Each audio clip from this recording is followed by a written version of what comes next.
The referee's a podcast with Jack and Kelly too. Scottish Championship pass, they give us the show. Footy tales from the pitch, controversies they scratch. Every moment they'll itch, no call left to bash.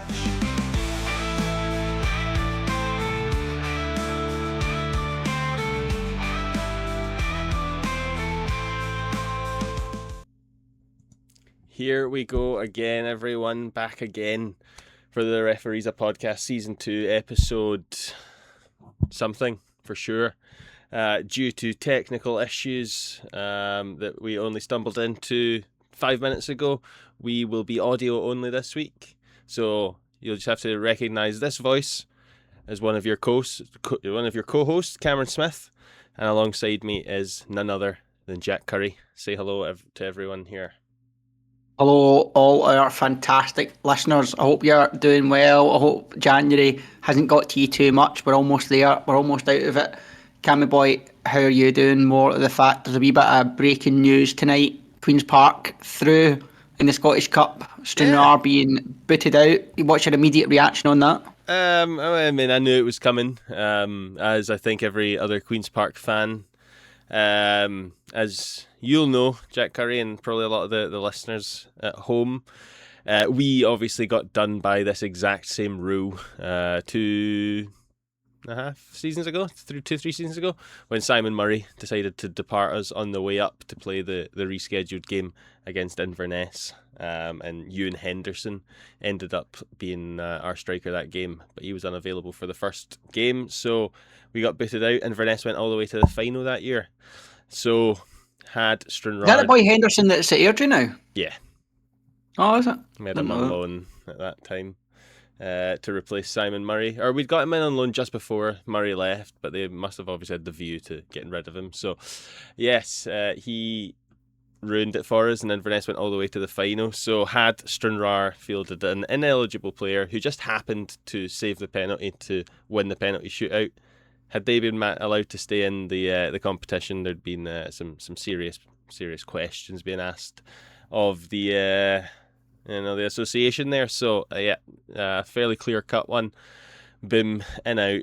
Yes, you've been done in. Sorry, read the rules next time. And yeah, we're going to Ibrox to get absolutely pummeled. And we'll go on to that. It's one of those ones, Cam, because I think you're completely right in what you say in terms of the rules and the precedent was set with Queen's Park in 2023, I think it was. Being booted out of the cup against, as you said, against Inverness or whatever year it was in the same circumstances. For me, and it'll be interesting to know where you stand on this, Cam. And I want the opinion of everybody at home who's listening as well. To me, I think it's a terrible rule. In the first place, if you think, a game's been called off because of the weather or because of whatever circumstance is taking place, and Stranraer have had their goalkeeper who was on loan to them from Hamilton Accies recalled by the club, sent back, they've signed a replacement, and obviously, he's been found ineligible to play in the fixture. Because of the rule set. I just find it to be a daft rule. So, I think they had to go out. The issue I don't think is the rule. The issue is the knowledge of the rule and how available this information is. Because that's two clubs that have fallen foul of it. The reason I don't mind the rule is, now, obviously this isn't the case, but had, Stranraer maybe, say, had a player on the way in, and, they send boys out at night with the hoses and they waterlog their pitch. It was the only game off in the entire country. They've sent boys out to waterlog the pitch so they can get in their new fancy goalkeeper, play him when he wouldn't have been able to play. I get the understanding behind the rule. You can't give an advantage to a team who wouldn't have had that advantage when they played the first time around. That I get. However, the caveat to that rule is, had Stranraer signed their goalkeeper as an emergency transfer, then I think what I was reading is he would have been available and eligible and would have been able to play. So that's correct. That's correct. Yeah, the rule actually has its caveat already. The issue clearly seems to be where the hell is this rule, and why is no one able to just read it in plain English and work around it? That's where the issue is. The issue isn't with the rule itself. I actually think the rule is quite valid. I'm not saying there's a lot of teams out there who would purposefully go out to postpone their game in order to get a transfer in, sort of thing. But they've got to account for any sort of possibility, and I think that's what this rule sort of does. But yeah, as I say, where is it written? Can someone point it out to us and make it a bit more obvious? Yeah, and I think it's one of those ones as well where it's such a specific set of circumstances that lead to something like this happening, isn't it? It's not something that could happen for a league game or whatever. Yeah, I'm sure it's very niche. So it has to be in this sort of set of circumstances. So it's not too often it crops up, and I think if this was, say, Stranraer and Thistle's position, where we're all going up to take on Elgin, if that was the draw that they had, they would obviously be disappointed. I think the fact we're talking about a money spinning tie to Ibrox, which then takes us on to ignoring Stranraer for the part, and we'll say our condolences to them. But onto Queen's Park, Cam, what I was going to say about the money for Stranraer, that money is equally as important for yourselves just now. Of course, yeah, we don't know where the money is next year. We don't know how much we've got. We don't know if there's any money there at all. So yeah, it is big. And what are your thoughts on the game? You've already kind of said, going there, getting the hiding. But you went last season and won. Is it that much different of a Queen's Park team this year? Well, I don't think it's so much on our side. We are worse. As a unit, as a playing team, we are worse. However, when we went to Ibrox last year, we were already not on great form, and our form didn't improve after that point either. It was very much a one-off against the form of the team at the whole, so that's maybe not so much the problem. I think it's the quality of the Rangers team this year compared to last year. Obviously, Clement was still in charge. I think he only lasted another 2 weeks after that game, but he was still there. Obviously, they have had some more players in, and even more in January there as well. So I think that Rangers team is playing a lot better under Danny Rowe than they ever were under Clement. And I don't think that bodes well for us. Even though, it's a new manager, a lot of new players, a lot of players who wouldn't have played in the game last year, it's still going to be fresh in the memory of the club. That we beat them last year, and they're going to go out of their way to make sure it doesn't happen again and really make us hurt. I think you're right on that, to be honest. I think the hilarious thing that came to my mind when you were kind of talking through all of that is there was still the Russell Martin era in between, which is just unbelievable when you think of it. But you're right, Rangers at this stage of the season, are kind of flying in the league. Obviously, they're out of Europe. I think they're still in the Scottish Cup as well. Mm-hmm. So, of course they are. That's what we're talking about. But, aye, I'll have my wee moment there. But no, it's going to be a tough match for yourselves. Can you go and repeat it? Probably not. No. But stranger things have certainly happened. 100%. 100%. Like, I'm not saying that there's no chance in hell that we're going there on the 8th, and we're not going to win, because we proved last year that it is possible. We have done it, and we will have a fair chunk of the same players. Not all the same players by any stretch, but a good chunk of the players will still be starting that match. So yeah, you never know, but I'm bracing for this one much more so than I was bracing for the one last year. Definitely, and we'll talk more about that fixture certainly a lot more closer to the time, which will actually be next week. Yeah. Which comes around so quickly now. But next week in a bit of another Scottish Cup special. But back to league action for now, Cam, and we're going to start off Friday night there. Arbroath v Morton, if you can call it a football game. Yeah. I came up and joined you. Yeah. We played a bit of darts. Watched obviously the Scottish Championship Friday night action. Give me your thoughts, Cam. It wasn't really much of a viewing spectacle, was it? Now, don't get me wrong, and fair play to both teams. The weather was atrocious. It's never fantastic at Arbroath. With that wind coming off the water there, but my goodness, it was blowing a gale on Friday night in Arbroath. No team really able to take advantage of the blustery conditions. We were touching on it during the game that it was just one of the worst games of football that I've ever seen. It's just the ball was out of play, probably more than it was in play for the game. Every time, the team playing into the wind, they just couldn't get their head around the fact that the wind was coming at them with such a gale that if they kick it up into the air, it's not going anywhere.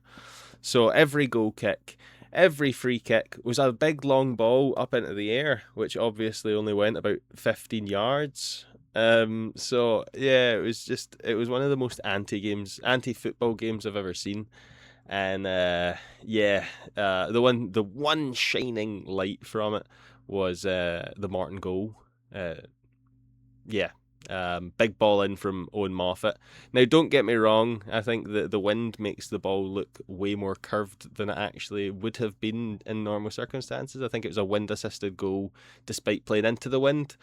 An absolute curler right into Garrity, who's managed to smash it up against the bar and into the back of the net to equalise the game and secure a point there. But other than that, horrible game of football. You're absolutely right. It was a terrible game of football. A great goal by Morton, though, wasn't it? Whether you said caught the wind or not, fantastic delivery and by Owen Moffat and a stupendous finish by Garrity in the box as well. And it really was that kind of one moment in the game where you thought, right, kind of one team at least found a bit of quality. I just don't know what it would take for the wind to call off a game at Arbroath if that wasn't enough. Because. When shooting from the end of where the away fans are housed, both goalkeepers on both halves either couldn't get the ball even halfway up, their own half pitch, or it was going out to the left-hand side every single time. And at what point does the referee go, well, this is just ridiculous? Well, as we said, it must have to take, an amber weather warning or more for wind. It must be something outside of the referee to make that sort of decision in Arbroath, it seems, because you've got to imagine that in a perfect world that game wouldn't have gone ahead, but I suppose it's fixture congestion and it's there's already a lot of things happening, so to put off a game that theoretically could be played just not particularly well, I suppose you maybe got to weigh that up. But it was a weird one. But I'm sure both teams will be reasonably happy with a point, all things considered, with it being such a tough contest to be a part of.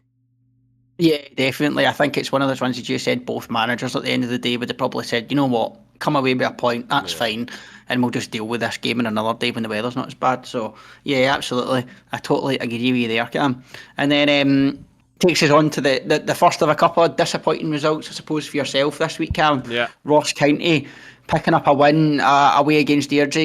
We watched them defeat Thistle at home in the snow a couple of weeks ago, and they were defeated in the cup, but only 1-0 away against Motherwell. Yeah. Do you make Ross County back? Should we start getting on a bit of a hype train here under new manager Stuart Kettlewell, or is this just a kind of new manager bounce? No, I think that's them now. I was saying this to my brother just the other day that they won't drop back below us now. I wouldn't expect. I think they would not go on to be super comfortable and go on win games for fun by any stretch of the imagination, but they will be able to get ahead and see out a game at the very least from here on out. I would have thought their team is still full of Premier quality players. They now have a manager who seems to know how to gain 3 points at the very least, whether it's pretty or not. So yeah, it's a tough one. I don't think we should be rolling out the red carpet for Ross County all the way up to the top of the league, but I wouldn't be surprised to see them finish mid-table to top half. Still a long way to go, and if they are managing to just eke out wins now, then yeah, that'll be that. It seems like the first thing Kettlewell's done is just try to make them as solid as possible at the back. I think when especially when I saw them, you never really want to praise a team when they get beat. But we all know how well Motherwell are doing in the league this season under Bertolascu.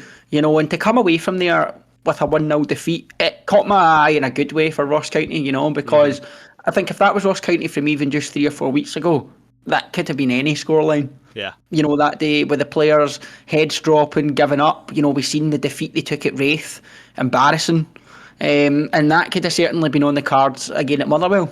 But they came away with a 1-0 defeat, and you just thought they could have turned a corner and, going away to Airdrie, the next team that they're looking up at in the league, they've now closed that gap to a point on them with 2 games in hand, Cam. Yeah. I think you're right. I think let's not say, Ross County are, going to be challenging for the league. That's impossible. But, could Ross County start clawing themselves back up to mid-table? Absolutely. Yeah, 100%. We knew it was coming. We've been saying it for a long time. At some point, County's got to start winning games.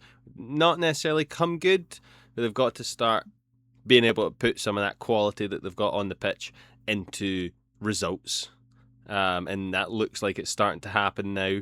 Again, not doing it, and stretching their legs and putting 4 and 5 past people, but 1-0 with an 87th minute goal is all you really need at the end of the day, is it not? Oh, absolutely. 3 points on the road, to the team that's, down there with you. You're keeping a clean sheet. Everything that's went wrong for Ross County this season has been highlighted on this podcast. But let's give them a tiny wee bit of credit. Yeah. We slated the appointment of Kettlewell when he came in, and he's certainly making everybody who done that shut up just now. So it'll be interesting to see if he can keep that going and just what the ceiling could be for Ross County under Kettlewell if they kind of keep this unbeaten streak going for a wee bit longer. Yeah, definitely. Like we say, there's no danger that they're challenging for the title or anything this season. But yeah, I can certainly see a strong run of performances in their nearish future. So stay posted for that. Other than that, though, not a massively exciting game. 1-0. Good 3 points on the road, like you say. But I think the fans would still be hoping for more. Definitely. And one thing I was going to ask you quickly before we move on, what do you make of the situation with Airdrie just now? We were full of praise for Airdrie not too long ago at all, under Aaron Taylor-Sinclair when he was in temporary charge. They seem to be winning left, right and centre. They've now not won in the league since the 13th of December where they beat Morton away. And in that time, they've had a 3-0 home loss to Queen's Park. They've had draws against Arbroath, Raith, Ayr. They've now been beat off a county. Is this just a blip for Airdrie under Taylor Sinclair, or is there kind of worrying signs there for you? No, I don't think so. I think what he was doing before was playing a bit above where they should have been. I'm not saying Airdrie have a bad team or anything like that. All the teams in this division have good players, and they have a team that's capable of beating any other team. But they're not like a top level championship team. So I think what he done with them was getting the best out of them, and it was just about coming off.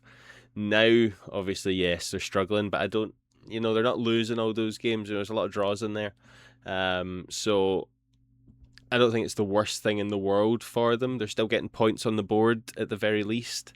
And I think it is more their sort of level, down nearer the bottom. So, I think they'll continue to just scrape away, get points here and there, a couple of draws, a wee win now and then. But I think that's sort of where we'll see Airdrie anyway, more so getting the draws and the defeats, but maybe staying just a bit more stable. And putting you on the spot just now, your side have got 3 games in hand over Airdrie. You're only 2 points behind them. How pivotal do you think that's going to be? I don't think there'll be any bearing. I'm now of the consideration that I don't think we will rise off of bottom place. We have 3 games in hand, but home to Ross County, away to St Johnstone, away to Ayr United. You can probably fairly safely assume that there's 0 points from those 3 matches, in which case we're then 2 points behind Airdrie. No games in hand, provided that they don't gain any more points on us between now and the time that 3 games get replayed. The first of them not coming until February, at some point early February. So I just think it's a little bit too far gone, because we're not going to go on a crazy run, I don't imagine.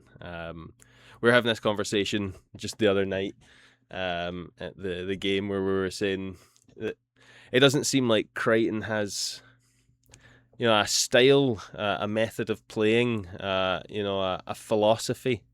Quite a lot of his comments pre and post match are, we didn't do the basics right today, and we just need to get the basics right. And I'm thinking to myself, this is the end of January. I don't know how long you're hoping that you're going to require to get the basics right, but at some point we're going to have to get the basics right and then work out what you need to do beyond the basics, because it's not working. Whatever it is that we're trying to do, it's not happening. I don't think, looking at our squad, we have a bad squad, or the worst squad in the division. There's a lot of good players in there, but for whatever reason, they're just refusing to actually play together. A big issue is the defence. Charlie Fox was a big miss. We're still missing him. Matt Shields is done a noble job filling in, and has really grown into the centre back role, but he's not natural there. We don't, we've got a right back on loan in Rocco Friel who doesn't really play, and we play Carlo Pignacello out there, and he does a good job, but he wants to be in the middle of the park. He wants to be bruising people around and, thrusting his weight around a wee bit and, doing the business in the middle of the park, and he's been wasted. So our defence is our big issue. There's no solidity there. We can't keep out a goal to save our lives. And no one really seems to have the bravery to put themselves on the line for the team, apart from maybe Ewan Murray, who's obviously been around the block. He throws himself in the front of quite a lot, but the rest of them do seem sometimes a bit, whether it's hesitant or just lack of experience, to know they're not getting themselves in the right positions, they're not getting themselves in the way, they're not getting that clutch, pivotal last block that you need, and it's really hurting us. Yeah, it's not been a great season so far, and just I suppose while we're talking about Queen's Park, we'll talk about the game, from Tuesday night with the penalty shootout, and the Challenge Cup, because that was on the telly. I watched it. I'm sure our listeners at home, some of them would have watched it as well. You were obviously there, Cam. And I'll give you my thoughts first before I bring you in on it. Obviously, Wraith Rovers went through on the penalties. Win for the Emery side on the night. It was a real game of two halves. Watching it on the telly, you felt as though Wraith Rovers could have been out of sight by half time. Yeah. The Queen's Park really grew into the game. I think it was telling when Queen's Park made subs, and then shortly after it, Wraith Rovers made subs, that point in maybe 55, 60 minutes, it really went in Queen's Park favour, and you took advantage of that and got a goal back, through Fowler, which some lovely play by Seb Drozd and Fowler. But you just never really kicked on from that point either, and I think there was the one thing I took away from watching yourselves, from a kind of perspective of, not watching you when you're playing Thistle, just watching you kind of as watching it on the telly, was thinking you just seemed a wee bit weak. Yes. In terms of, I just felt as though like you really miss a bit of physicality. A real strong player either in midfield. Someone strong alongside Fowler, because he's undoubtedly your best player, and he tries so hard, but he tries to do two positions in one. And he just can't do that. Yeah, at least he drops deep to pick up the ball, and then he drifts out wide, and then looks up into the box to potentially put a ball somewhere there, and obviously there's no one there because he's the one that's supposed to be there. But he's had to drop deep to get the ball because he's not getting enough. I think, like I said it maybe not last week's week, we didn't manage a podcast, but last time, that we're missing that sort of creative spark. We're missing that Dom Thomas type creative player, someone who can open up spaces for other people. Fowler takes a bit of attention here and there, but doesn't seem to be anyone filling that gap that he's left. When Simon Murray was around, it was Grant Savoury, but Grant Savoury's not been taking up that mantle since he's returned from injury. Not quite the same player that was cruelly taken from us by some dirty players in a Partick Thistle jersey. But just ruining players one at a time. But yeah, we just if defence is our biggest issue, then chance creation is our next biggest issue, because Josh Fowler scored a crap ton of goals, but outside of that, there's not really been that many goals. Seb started chipping in with a few, but we just don't have. We're not like a free flowing attacking team, and due to the fact that we don't have a good defence, we're just sinking. We're sinking so quickly, and it's tough to watch. Final words in Queen's Park for now. How bad were those penalties last night? Oh my God! Honestly, don't get me wrong. Savory's was beautiful, perfect. I thought he was missing it. It was so perfect. I thought it was hitting the post. And Seb really unlucky. Hits the post. Unfortunate. But my good God, McGregor's penalty was. I think that was one of the worst penalties. He scuffed it so badly. Whether he was. Now, I don't know what you thought, Cam, but obviously, Josh Ray took a wee bit of time getting to his line, and that's fine. Part and parcel of being a goalkeeper in a penalty shootout. Seemed to me that it really got in McGregor's head, and as soon as the goalkeeper was on the line, he just wanted to hit it. There was no pause, there was no take a breath, there was no steady himself. He just went as soon as the ref blew his whistle, and he just, completely mishit it. So I think it was really really poor. They must practice their mind games in Wraith Rovers, because now just a small bit from, obviously we played Wraith Rovers on Saturday and got royally demolished in that game. There's really not much. Well, let's talk about that just now. We'll just do our final Queen's Park. Outside of everything that I've just said about Queen's Park, there's nothing different I could say to account for that game. It was all just weak defending, not blocking crosses, fumbling the ball around in the box, not clearing it, or clearing it 2 foot to a Wraith Rovers player. It was just all sloppy, with one, again, shining light, Seb Draw's goal in the 76th minute, where he just manages to dribble in, take on a few people, and left foot straight through a couple of defenders into the side of the goal. Nice goal, but too little too late. One of those goals that you don't even celebrate, because you're just like, right, cool, beautiful goal. How good. You don't even celebrate it. It's weird. But quickly before I forget what I'm going to say. Well, I was going to say was, how good were Wraith? They were much better than us. Like, they were deserved winners, but we made it extremely easy for them. 4-1 makes them look really good, but they weren't that good. We didn't really have too much going our way either, but the goals, many of them were avoidable, if not basically all of them. But the dirty tactic that I noticed. So when the teams came out for the second half and the goalkeepers switched ends, I noticed the ball boy down at our end, where Callum Ferry was for the second half, he was moving the cones and the footballs from beside the goals. In the first half, when the Wraith Rovers keeper was there, the balls were right next to the goal. And this ball boy picked up the cones and the balls and moved them almost out to the corner flags. Fantastic, I love that. So then I noticed it. I'm like, what the fuck's going on here? And then obviously the guy who deals with the ball boys has noticed it as well. Because I'm looking across to the Wraith Rovers keeper on the other side, the other goal on the other side of the stadium, and the balls are right next to the goal up there, but ours are way out. And the ball boy guy obviously comes and says to him that you need to move those in, you can't have them that far out. So he brings them in, but they're still like halfway between the goal and the corner flag. I've actually got some pictures, I'll send them to you after.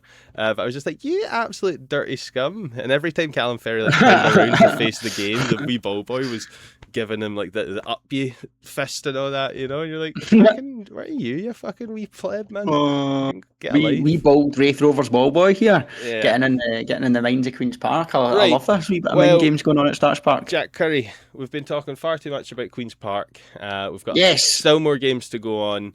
Time is ticking away. We've got predictions to do, so let's stop talking about Queen's Park, please, for the love of God. You can take it away with Partick Thistle. You won a game. On to the best team in Glasgow. You won a game. Talk us through it. And skip on some of the details. But yes, you were there. It was fantastic, Cam. It was really, really good. I think 2-1 makes it seem like it was a pretty close game. I think if you looked at the stats, I would probably say it was fairly even. But I think anybody there would say that there was, one deserved winner, and that certainly was Thistle.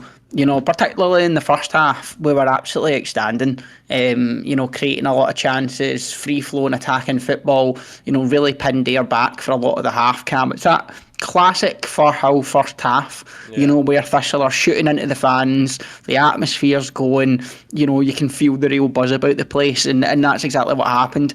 2 quick-fire goals, really, really quickly. Logan Chalmers, fantastic, doing what he always does.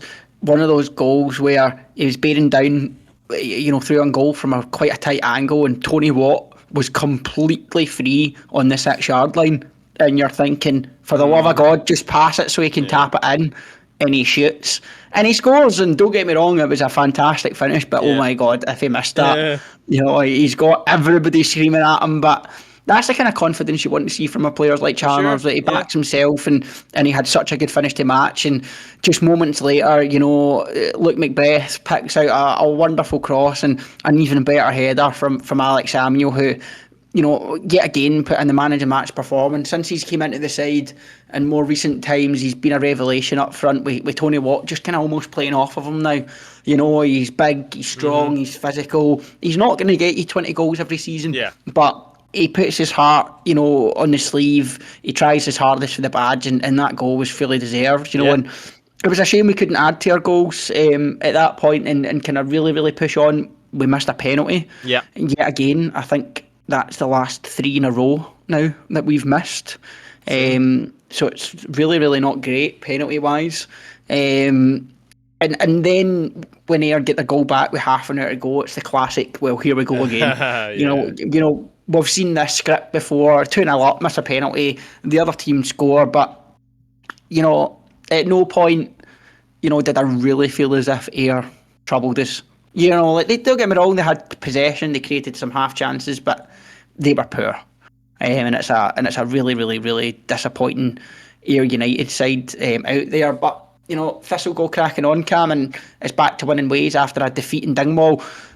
Made even more sweeter by St Johnstone losing at home to Dunfermline, which we will get on to. But from Thistle's perspective, looking at that table, yes, St Johnstone have got a game in hand.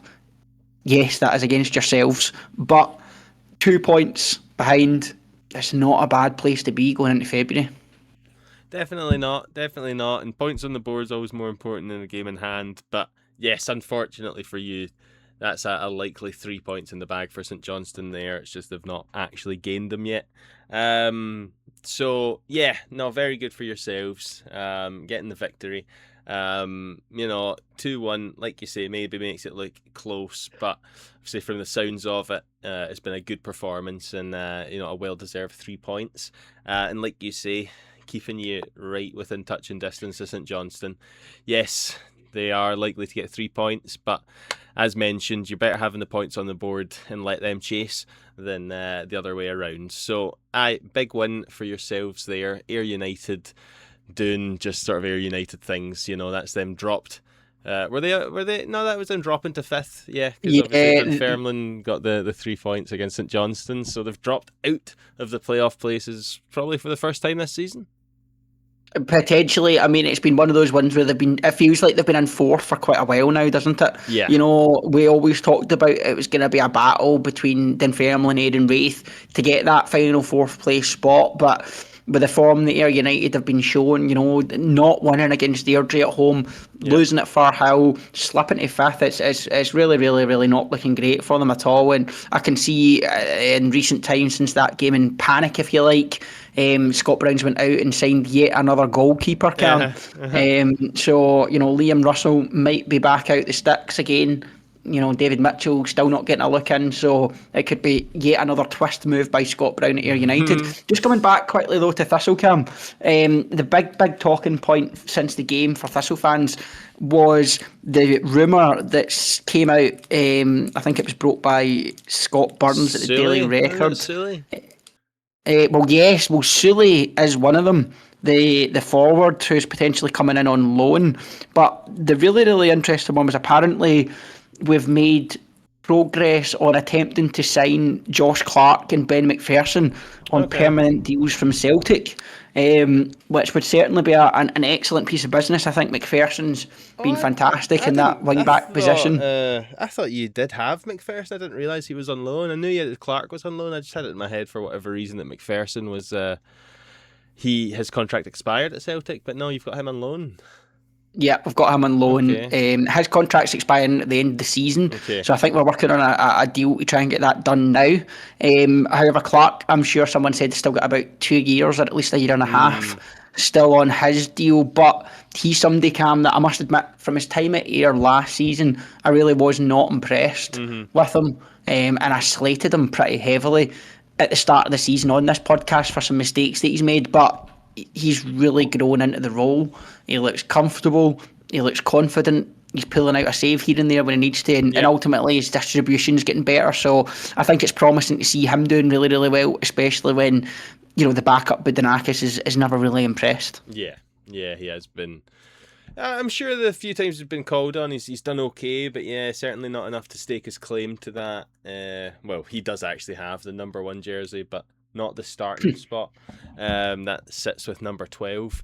But yeah, no, he's certainly done well for you, and I think that would be huge if you manage to sign the two of them down to permanent deals.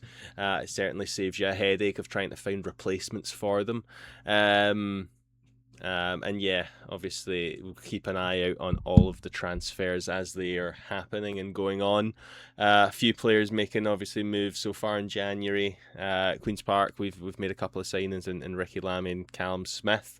Don't maybe expect there to be too much more. I don't think the money allows it, but yeah, we'll keep an eye on any further transfers to see how that will hot up the league as it goes into the last little section of it coming up. Well, talking about transfers, just while we're on that, you know, the final team to talk about here, Dunfermline, Cam, did you see that they signed Callum Morrison, Dunfermline's biggest rival, Falkirk? Yeah, and you know, the videos resurfacing from when he was at Falkirk singing about how much he hates Dunfermline on the Falkirk night out. Peak Scottish Championship. He's a really good player as well, you know. He'd be a big one for them if he can get the fans on side. But yeah, that's a rough one right there, isn't it? But he started in their match. It was a beautiful segue for you to bring up transfers. He started in their match, Cam, as they defeated St Johnstone 1-0 at McDermott Park. You know, it's the first defeat for St Johnstone in the league in a while. You know, they looked as if following, you know, that disappointing cup defeat to Cove Rangers and a couple of drop points in the league that they were wobbling. You know, they got a few victories, but this is surely a really disappointing defeat against Dunfermline, who, you know, I don't want to say it, but again, have looked pretty good in recent weeks. You know, they've got back-to-back wins in the league. They've beat Hibs in the cup. You know, it's starting to look as if Dunfermline are clicking again. Did you see that goal by any chance? Oh, Robbie Fraser. Yeah. What an outstanding left foot rocket. It was a cracker. It was an absolute cracker. Fantastic. I was watching the highlights earlier and it's like, whoa! Yeah, I thought Seb Draw's goal was good against Wraith Rovers, but that one absolutely took the cake. That was brilliant. So yeah, congrats to him, and obviously a huge goal for Dunfermline, taking all points against league leaders St Johnstone. But like you're saying, you know, St Johnstone have been wobbling. You know, they've been looking certainly not the team that started the league. You know, they've been dropping points. Not consistently, obviously, they still win most of their games, but, you know, to have lost 3 games and drawn 6 now, out of 22 games, it felt that wouldn't have been the case when the season started and St Johnstone were beating people for fun, but they have been struggling more and more of late, so we'll see how that develops as the season goes on. Obviously, I'm sure you'll be licking your lips. Yeah, absolutely. And big loss for St Johnstone as well. A striker, Adama Sidibe, is away. He's got a move down, I think it was Stockport County, Cam, in League One in England. So St Johnstone acted pretty quickly. Alfie Agiman in on loan from Falkirk. I did hear Agiman when I was watching the highlights, and I was like, oh, I didn't know they had Agiman, but okay, well, that makes sense then. So yeah, Cam, it's certainly Also been an interesting week of transfers. Yeah, exactly. So, so it's interesting. You know, and that sort of nicely takes us into the game coming up this Friday. Huge game. And It the is, it's context absolutely of the massive. league, everything that's going on, transfers in and out, teams dropping points and other teams winning games. And it leads us to the potential for a Friday night big, massive Yeah. upset for you lot. Not even necessarily an upset based on how St Johnstone are playing, but you could go top of the league this Friday with a victory away to St Johnstone. Talk us through your thoughts on that. Well, my head's spinning just now with points, Cam. I know we're going to be struggling for time, so I'll be as quick as I can. So, firstly, extremely disappointed that St Johnstone's home game on Tuesday was postponed because of the weather. Talk about people going out with hoses. I think as a Thistle fan, to have seen St Johnstone play in the Challenge Cup at home on a Tuesday night when they were scheduled to play us on the Friday was something that I was relishing. Obviously now the players have had the same amount of rest as us. It takes away that slight advantage. The next thing I look at is I won't be able to go. I couldn't get the time off work, so Yeah. I'm pretty upset about that. And thirdly, it's an interesting one. You know, it's the second and final time we'll be travelling up to McDermott Park this season. You look back at the only previous time, it was a 5-1 defeat in the first day of the season. You know, surely it can't be a repeat of that, Cam.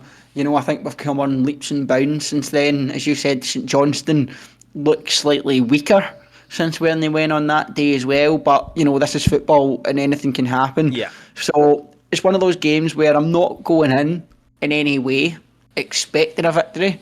But, you know, as a football fan, you're always hopeful. I would certainly take a draw, though, on Friday night.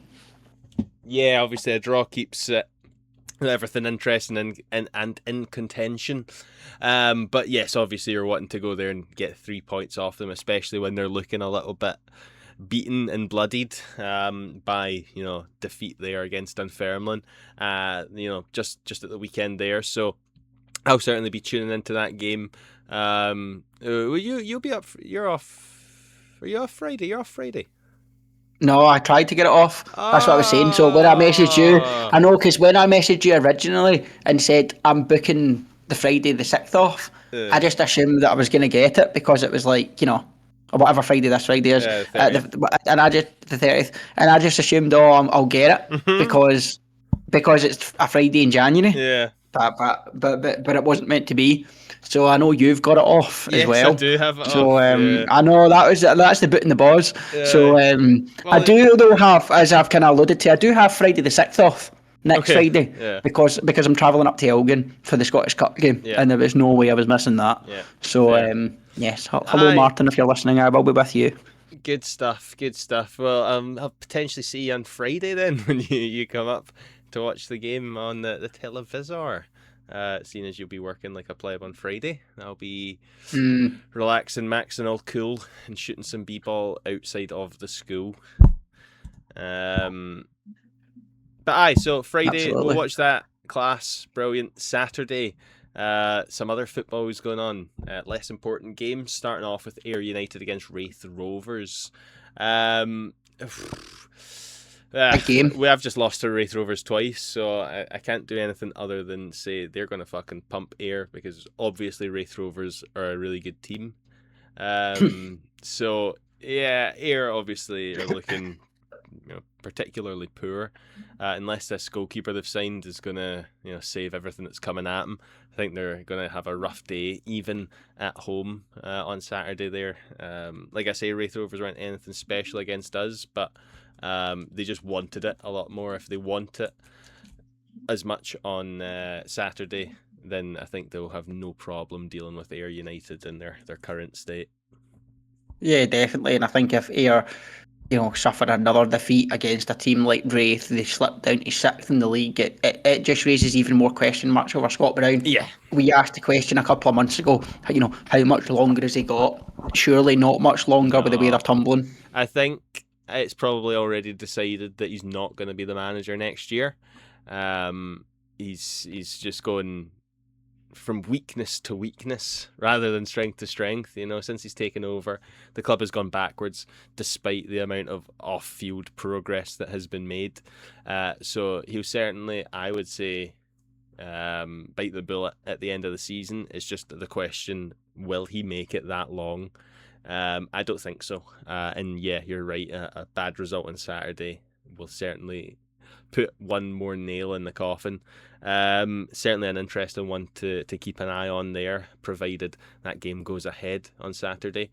Obviously a little bit of poor weather, but there's been some games called off recently that is caught me by surprise, so there's no reason to think there couldn't be some more. Next up, Dunfermline against Airdrie. Probably a more clean-cut one. As we've mentioned, Dunfermline looking to be a bit more better form again. And Airdrie, obviously their form has sort of cooled a little bit, so I can't help but think that's going to be a tough day at the office away to Dunfermline for Airdrie. Yeah, absolutely. I think this Dunfermline will be rubbing their hands this weekend, watching the two sides below them play against each other. They're playing a bang out of form Airdrie at home. They'll certainly be fancying themselves. 100%. Yep, 100%. So I think we'll see probably some more good work from Neil Lennon's men there. And moving on from that, we've got Morton at the Capello against Ross County. That could certainly be an interesting game. Two teams, both new managers in the door, recently. Morton obviously known to be strong at the Capello, but Ross County obviously a lot of good players, new style, new philosophy, able to win games all of a sudden. What are we thinking for that one? Is that going to be a good game, or is that a dull one all over? Well, it's an interesting one, Cam, because it's yet another away game here for Ross County. I spoke about them being away to Motherwell in the Cup, away to Airdrie last week. They're away to Morton this week. That's tough. I think that's a big ask for them to go and get yet another result. Can they do it? Of course they can. Mm-hmm. But this is going to be the biggest test so far for them under Kettlewell to see, they've set a bar now that has got people talking. Can they go and match that? It's going to be tricky. 100%. Yeah. It will certainly be a tough one for them. But yeah, I can't help but think there might be a bit of a dull game there. That one, potentially a stalemate, whether it be a goalless or a small amount of goals stalemate. I can't help but think there's draw written all over that, but we shall certainly see. And last game, unfortunately, I'll be attending this one. Queen's Park against Arbroath. Arbroath obviously have not really dropped their form down from fairly high-flying, newly promoted team, taking everyone by surprise. Or expecting them at some point to go off the boil, start dropping points, losing more and more games as the season went on, but no, they're still there, if not getting better. And I think it would be a mighty, mighty tough game for us to get anything out of that on Saturday, playing the way that we are. Yeah, it's certainly going to be a tricky one against an Arbroath team that we know are doing well. I think you can ignore, their performance against Morton and chalk that down exclusively to the weather on Friday night there. So yeah, tough one for yourselves, Cam. You are, playing a lot of football just now with cup games, midweek. You've got a lot of games in hand coming up. I think it's going to really push the squad to the max in terms of fitness. So, these are the games, though, you need to target some points, and you can never say never, but certainly will be a test for you on Saturday. Yes. Like you say never, but the way we're playing at the moment, we'll need a small miracle. But you never know. Maybe we see a bit more from Callum Smith this weekend. He didn't have a great game. A bit of, not always there up against Wraith Rovers. And Ricky Lamy, we'll see if he manages to stay fairly strong and calm presence at the back, and maybe things change, but we will certainly see come Saturday. And that just leaves us with one remaining portion to go. Everybody's favourite, the predictions. We're here. So obviously we done predictions off camera last week due to the fact we missed the podcast. So we just do a brief run over there. Just as a quick outline, we done horribly, Mr. Curry. One of us very slightly better. Before we go through, can you guess who done slightly better this week? Can you remember roughly what the predictions were? Probably you, but I can't even remember. I think you might have took County to win. So Can't remember. We both got 4 results completely wrong. Lovely.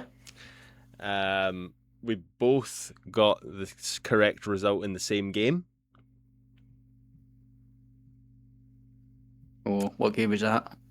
It was the Partick Thistle Ayr game. Oh, we both took 2-1. No, we both got the Oh, sorry, we right, both took the same right result. Sorry, yes. Did one of us have the right score? One of us had the right score. Do you remember what your prediction was last week? I would have said 2-1 or 2-0, but I can't remember what. Well, you, Jack Curry, said 1-0. Oh, you're joking. You said 2-1. I said 2-1. Damn. So, oh, well, GG. 5 points to 2 for that week. Not a good week whatsoever, but there's been worse weeks. So, yes, points total at the moment is now 95 to you and 91 to me. So still a 4-point game going into this week. Starting off, sorry, excuse me. Starting off with your game, St Johnstone against Partick Thistle. It's you to take us starting this week. Let me just get my prediction page up and we can get crack-a-lacking. Yeah. So, it's a really tough one. We've spoken about it beforehand. I'm not expecting a Thistle win, so I'm not going to go for a Thistle win, but that's not to say I don't believe that we can't go there and get a result, because I think we can. I'm going to go for a draw, though. I'm going to play it right down the middle and say 1 each. 1 each, that's no problem. I'm also thinking of a draw, but I think I'll go a wee bit more exciting. I'll go 2 each. Quite hard to look past both teams in this one for me, so yeah, a draw seems fair. And certainly both got the capacity to score a goal or two. So next up, Wraith Rovers away to Ayr United. What are your thoughts here? Yeah, really tricky one. I hear I've been swithering back and forth. And even though I've slated them for the whole podcast, I'm going to take Ayr to win. I'm going to go 2-1 Ayr. Okay, interesting, because I'm going to go the exact opposite, and I'm going to go 2-1 Wraith. Oh, I love it. That is exciting. We'll see. We'll see who comes out the top of that. Next, we've got Dunfermline against Airdrie. Well, I think this is where we'll probably agree with each other. I'm going to go for a home win.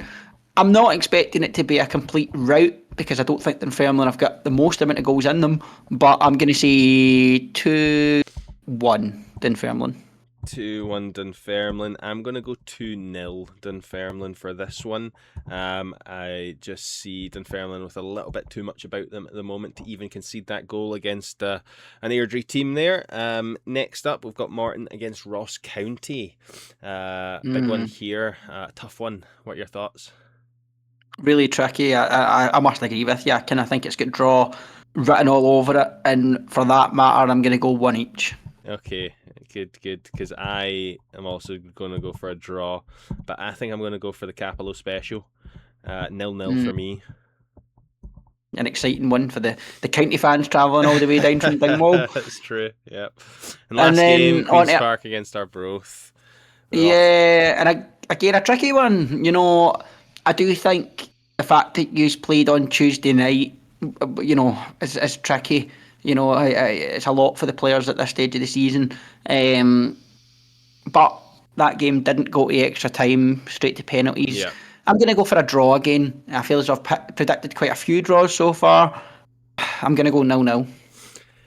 Due to the benefit of us being the home team this time, I am going to just agree that we may be able to get a draw. I'm going to go 1 each. My heart's not in that prediction. It's really not, but I have to just try and give them the benefit of the doubt. So, quick rundown. We've got St Johnstone Thistle. We've both went for a draw. I have 2-2. You have 1-1. Ayr against Wraith. We've went inverse results here. I've went 2-1 Wraith. You've went 2-1 Ayr. Dunfermline against Airdrie. We both think a Dunfermline victory's happening. 2-0 me, 2-1 for you.